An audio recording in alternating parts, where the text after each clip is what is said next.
So இன்னைக்கு நடந்த Gujarat Titans vs Chennai super Kings match முதல் மேட்ச்லேயே சென்னை சூப்பர் கிங்ஸ் தோத்துருக்காங்க. ஸோ இது நமக்கு சோகமான விஷயமா இருந்தாலும் இன்னொரு பக்கம் டிஃபெண்டிங் சாம்பியன் நாங்கள் ஏன் அப்படின்றத வந்து கரெக்டாக ப்ரூவ் பண்ணிட்டு இருக்காங்க குஜராத் ஜெயின்ஸ். சரி, என்னதான் நடந்திருக்கு மேட்ச்ல அப்படின்றத நம்ம பார்க்கலாம். ஸோ கிட்டத்தட்ட டாஸ் வின் பண்ணி குஜராத் டைட்டன்ஸ் வந்து நாங்கள் பவுல் பண்றோம் அப்படின்ற மாதிரி சூஸ் பண்ணாங்க. பட் சென்னை சூப்பர் கிங்ஸோட ஆரம்பம் செம்மையா இருந்ததுங்க. ஸோ ருத்ராஜ் வந்து என்னதான் இன்ஜூரியில இருந்து வந்தாலும் என் ஃபார்ம் போலடா நான் யாரா அப்படின்றத வந்து கிளின்னு கிழிச்சு எடுத்தார் ஒவ்வொரு பவுலருமே. ஸோ பவுலரை செட்டிலே ஆக விடலங்க. ஓவரோட மொதல் பால்லே 6-4 அடிச்ச உடனே பவுலருக்கு டேரக்டா ப்ரெஷர் ஆயிருது. அந்த இடத்துல ஒரு பயங்கரம் பண்ணி பவர் பிளேலேயே ஒரு 50 ரன் அடிச்சிட்டாங்க. 2 விக்கெட் போயிருச்சு. பட் அந்த 2 விக்கெட்டை வந்து முகமது சமி 100வது விக்கெட் எடுத்தாரு. இன்னொரு பக்கம் ரஷீத் கானோட 106 பால் டாட் பால் போட்ட ரெக்கார்டும் உடைக்கப்பட்டது இந்த இடத்துல. ஸோ அவர் வந்து 108 பாலுக்கு அப்புறம் ஒரு பவுண்டரியும் கொடுத்துருக்காரு. ஸோ இதில் வந்து ரஷீத் கான் போட்ட பவுலிங் வந்து செமையா போட்டு பென் ஸ்டோக்ஸ் மற்றும் மொயின் அலியோட விக்கெட் எடுத்தாரு. ஸோ அது ஒரு மிகப்பெரிய திருப்பு முனையா இருக்கலாம். பட் ஒரு பக்கம் விக்கெட் போனாலும் நான் மேட்சை விட்டு கொடுக்க மாட்டேன்டா அப்படின்ற மாதிரி அடி கிளின்னு கிழித்து எடுத்தாரு ருத்ராஜ் கெய்க்வாட். கிட்டத்தட்ட 92 ரன் அடிச்சாருங்க. ஸோ ஓவராலா பாத்தீங்கன்னா ருத்ராஜ் கெய்க்வாட் இருக்கிற வரையுமே அந்த கிரவுண்ட்ல அந்த பேட்டிங் ஆடுற வரையுமே ரன் பயங்கரமா வந்துட்டு இருந்தது. பட் அந்த சென்னை சூப்பர் கிங்ஸ் இன்னிங்ஸை 2 விதமா பிரிக்கலாம்.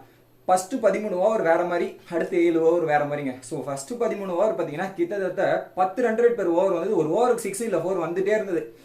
அந்த 13வது ஓவர் 52 அவுட் ஆனதுக்கு அப்புறம் பார்த்தீங்கன்னா ரன்னே வரலங்க. ஸோ அந்த இடத்துல டூபேவை இறக்குனது ஒரு கேள்விக்குறி நமக்குள்ள வரலாம்.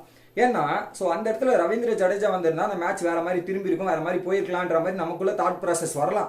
பட் டூபே வந்தவொடனே அவர் என்ன பண்றாங்க, அவரோட வீக்னஸ் தெரிஞ்சு கரெக்டா பிளான் போட்டு வந்திருக்காங்க குஜராத் டைட்டன்ஸ். என்னன்னா அவருக்கு ஷார்ட் பாலை போடு, ஷார்ட் பாலே ஏறுத்து, அவர் அடிக்க மாட்டாருன்ற மாதிரி ஷார்ட் பாலே போடுறாங்க. அவர் லெக் சைடே ட்ரை பண்றாரு. பட் பாலும் பட மாட்டுது, ஸ்ட்ரைக்கர் ரொட்டேட் ஆக மாட்டுது. ஸோ ஒரு பேட்ஸ்மேன் ஃபார்ம்ல இருக்காருன்னா அவருக்கு ஸ்ட்ரைக்கர் ரொட்டேட் பண்ணி கொடுக்கணும். அந்த இடத்துல வந்து ஸ்ட்ரைக்கர் ரொட்டேட் பண்ணாம கொடுக்கும்போது பார்த்தீங்கன்னா ருத்ராஜுக்கு ஸ்ட்ரைக்கும் வரல, பவுண்டரியும் வரலன்னும் போது ரன் அந்த இடத்துல 13க்கு அப்புறம் ரன்னே வரலங்க. நிறைய டாட் பால்ஸ் போட்டு குஜராத் டைட்டன்ஸ் வந்து ஸோ எங்கேயோ இந்த மேட்சை வந்து அவங்க இழுத்து பிடிக்க ஆரம்பிச்சிட்டாங்க. மொமெண்டம் அவங்க பக்கம் போக ஆரம்பிச்சிச்சு. அதுக்கப்புறமா பார்த்தீங்கன்னா ருத்ராஜ் கெய்க்வாட் கடைசி டெத் ஓவர் போகும்போது அடிக்கணும்ன்ற ப்ரெஷர்ல அவர் அவுட் ஆக அடுத்த ஜடேஜா அவுட் ஆகும்போது கடைசி 4 ஓவரில் பார்த்தீங்கன்னா டெத் ஓவரில் ரன்னே வரல சென்னை சூப்பர் கிங்ஸ் சைடில். ஃபர்ஸ்ட் 15 ஓவரில் பயங்கரமான ரன் வந்தது. ஸோ கடைசி 5 ஓவரில் ரன்னே வரலங்க. சென்னை சூப்பர் கிங்ஸ் மேட்சை தோத்துனது அந்த லாஸ்ட் டெத் ஓவரில் தான் நான் நினைக்கிறேன். நீங்கள் என்ன நினைக்கிறீங்கன்றத கமெண்ட் செக்ஷனில் கமெண்ட் பண்ணுங்க. ஸோ கிட்டத்தட்ட அப்படி போயிட்டு இருக்க டைம்ல தான் ஒரு 179 தான் டார்கெட் வச்சிருந்தாங்க. ஸோ 180 தான் ஃபாஸ்ட் ஸ்கோர் இந்த ஸ்டேடியத்தை பொறுத்த வரையும். பட் 179 ஒரு நல்ல டார்கெட் தானே அப்படின்னு பார்த்தீங்கன்னா ஸோ மேட்சை பார்த்தவங்களுக்கு ஒரு நிம்மதியாக இருந்திருக்கலாம். தல தோனியோட சிக்ஸர் லாஸ்ட் ஓவரில் வந்து ஒரு 6 ஒரு 4 அடிச்சது நமக்கு நிம்மதியாக இருந்திருக்கலாம். பட் மேட்சை ஜெயிப்பாங்களா அப்படின்ற கேள்விக்குறி நமக்குள்ள இருக்குல்ல. ஸோ அந்த வகையில் பார்த்தீங்கன்னா ஒரு 180 எப்படி சேஸ் பண்ணணுமோ அதை வந்து கரெக்டாக சேஸ் பண்ணி அழகா ஜெயிச்சாங்க குஜராத் டைட்டன்ஸ். அதுக்கு அடித்தளம் நாட்டினது யாருன்னு பார்த்தீங்கன்னா அது பவர் பிளே ஸ்டார்ட் பண்ணது விருதிமன் சாகாங்க. ஸோ ஒரு பேட்ல ஸ்டார்டிங் படலை, பட் எட்ஜ் வாங்கி 6-4 போகும்போது அதுக்கப்புறம் அவர் அதெல்லாம் நம்ம போகும்போது நமக்கு லக் இருக்குன்றத அவர் கரெக்டாக யூட்டிலைஸ் பண்ண ஆரம்பிச்சார். அது மட்டும் இல்லாமல் ஒரு பக்கம் சுமன் கில் வந்து ஸ்லோவாக ஸ்டார்ட் பண்ணால் அதுக்கப்புறம் அவர் ஆடுற ஆட்டெல்லாம் வேற மாதிரி இருக்குங்க. ஸோ அந்த வேற மாதிரி செஞ்சுட்டு இருக்க டைம்ல தான் பார்த்தீங்கன்னா ஒரு பக்கம் நீங்கள் மேட்சை ஜெயிக்கணும்னா 180 ஸோ நீங்கள் பவர் பிளேல டாட் பால் போடணும், இல்லை விக்கெட் எடுக்கணும். அந்த இடத்துல பார்த்தீங்கன்னா சென்னை சூப்பர் கிங்ஸோட பவுலர்ஸ் வந்து டாட் பாலும் போடல, விக்கெட்டும் எடுக்காம ஸோ நோ பால் போட்டுக்கிட்டு இருந்தாங்க. ஸோ அங்கே கேட்கறா இருக்கட்டும், இல்லை இம்பாக்ட் பிளேயராக வந்தது தேஷ்பாண்டியாவா இருக்கட்டும், 2 பேருமே நோ பால் போட்டோன்னே ஸோ பேட்ஸ்மேன் என்னதான் ப்ரெஷரில் இருந்தாலுமே அந்த நோ பாலில் வந்து அவங்க ஃப்ரீ ஹிட்னும் போது அந்த ப்ரெஷரை வந்து ஈஸ் அவுட் பண்ணிடுறாங்க. அந்த ப்ரெஷர்லேருந்து வெளியே வர பிறகு அவங்களுக்கு எல்லா ஓவருமே ஈஸியாகிட்டு கன்சிஸ்டண்டாக பார்த்தீங்கன்னா 6 ஓவருக்கு 60 ரன் எடுத்தாங்க. பட் விக்கெட் என்னதான் ஒரு விக்கெட் போயிருந்தாலுமே அந்த 6 ஓவருக்கு ரன் வந்துருச்சு. இன்னொரு பக்கம் அவங்களுக்கு ஒரு மிகப்பெரிய அடி வாங்குச்சுங்க. ஸோ ருத்ராஜ் கெய்க்வாட் அடித்த பாலை வந்து 6 பிடிக்க போய் நம்ம கெயின் வில்லியம்சன் வந்து இன்ஜுரி ஆகிட்டாரு. ஸோ அவர் கால் இன்ஜுரி ஆகிட்டு அவருக்கு இம்பாக்ட் பிளேயராக தான் சாய் சுதர்ஷன் வந்தார். ஸோ கெயின் வில்லியம்சன் கால் இன்ஜுரியால் ஆட முடியாது. ஸோ இது ஒரு அட்வான்டேஜ் சென்னை சூப்பர் கிங்ஸ் சைடுக்கு. பட் அந்த இம்பாக்ட் பிளேயராக வந்த சாய் சுதர்ஷன் தமிழ்நாட்டு பையன் பயங்கரமாக கலக்குன்னு கலக்கிட்டாரு. ஏன் அவர் அந்த இடத்துல கலக்குனாரு நான் சொல்றேன்னு பார்த்தீங்கன்னா ஸோ ஸ்பின்னர்ஸை செட்டில் டவுன் பண்ணவில்லை.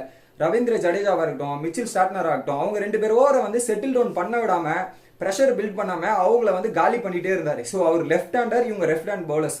ஸோ அதனால ஈஸியாக இருந்தது அவருக்கு. ஒருவேளை அங்கே ரைட் ஹேண்ட் பேட்ஸ்மேனாக இருந்தால் ஸோ இவங்க எதனா மேஜிக் பண்ணி செஞ்சு விட்டுருப்பாங்க. பட் அந்த இடத்துல அவர் கரெக்டான மூவ் வந்து ஹார்திக் பாண்டியா அண்ட் டீம் செம்மையாக பண்ணாங்க.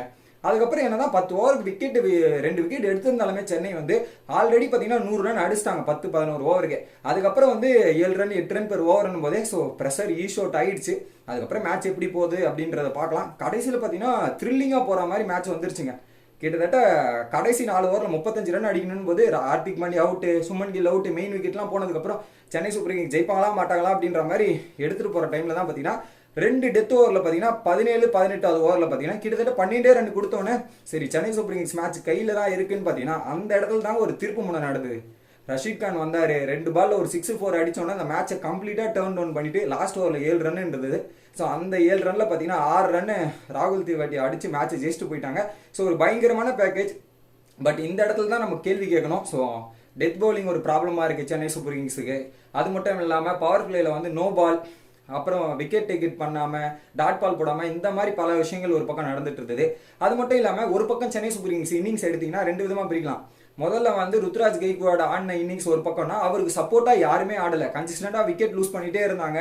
ஸோ ரயடு மட்டும் தான் அவர் கூட ஒரு பார்ட்னர்ஷிப் போட்டார். அதுக்கப்புறம் மொயின் அலி, இந்த 2 பார்ட்னர்ஷிப்பை தவிர்த்துட்டு மேட்ச் எடுத்து பார்த்தீங்கன்னா ஒன்றுமே கிடையாதுங்க. ஒரு பக்கம் ருத்ராஜ் கெய்க்வாட் அடிச்சது மட்டும்தான் இருக்குது. ஸோ இந்த மேட்ச்சில் சென்னை சூப்பர் கிங்ஸ் எந்த இடத்துல தோத்தாங்க நீங்கள் நினைக்கிறீங்கன்றத கமெண்ட் செக்ஷனில் கமெண்ட் பண்ணுங்கள். எனக்கு என்ன தோணுதுன்னு பார்த்தீங்கன்னா அந்த கடைசி பேட் பண்ணும்போது அந்த 4 டெத் ஓவரில் பார்த்தீங்கன்னா கன்சிஸ்டண்டாக விக்கெட்டை லூஸ் பண்ணாங்க, ரன் வர வேண்டிய இடத்துல ரன் வரல. ஸோ அந்த இடத்துல தான் Chennai super Kings complete momentum அங்கேருந்து ஸோ சென்னை கிட்ட இருந்து அப்படியே குஜராத் கிட்ட ஷிஃப்ட் ஆயிடுச்சுன்னு நான் நினைக்கிறேன். நீங்கள் என்ன நினைக்கிறீங்கன்றத கமெண்ட் பண்ணுங்கள்.